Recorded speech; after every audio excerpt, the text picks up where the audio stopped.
বর্ধমান দক্ষিণে তৃণমূল কাউন্সিলর গ্রেফতার নাড়ু গোপাল ভকত। এই তৃণমূল কাউন্সিলর যিনি 24শে মার্চ পুলিশকে হুমকি দেওয়ার অভিযোগে গ্রেফতার হয়েছেন। আগে দেখি কি কথা কাটাকাটি হয়েছিল পুলিশের সঙ্গে।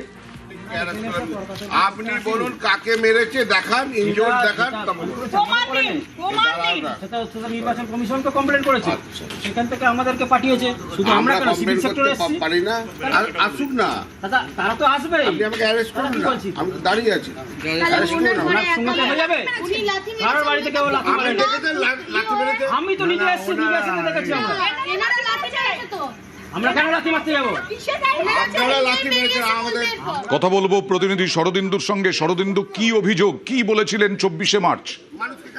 দেখো, বর্ধমান দক্ষিণ বিধানসভা অর্থাৎ বর্ধমান পৌরসভার 22 নম্বর ওয়ার্ড এবং সেই ওয়ার্ডের কাউন্সিলর নাড়ুগোপাল ভকত এই 24শে মার্চ রাতে সেখানে একটা উত্তেজনার খবর পেয়ে পুলিশ কেন্দ্রীয় বাহিনী সেখানে গেলে এই নাড়ুগোপাল ভকতের সঙ্গে বচসা হয়। সেক্ষেত্রে সেখানে তার পারমিশন নিয়ে যেতে হবে নাকি এমন পুলিশ জিজ্ঞেস করলে তিনি জানান যে হ্যাঁ, তারকে জানিয়েই পুলিশকে আসতে হবে।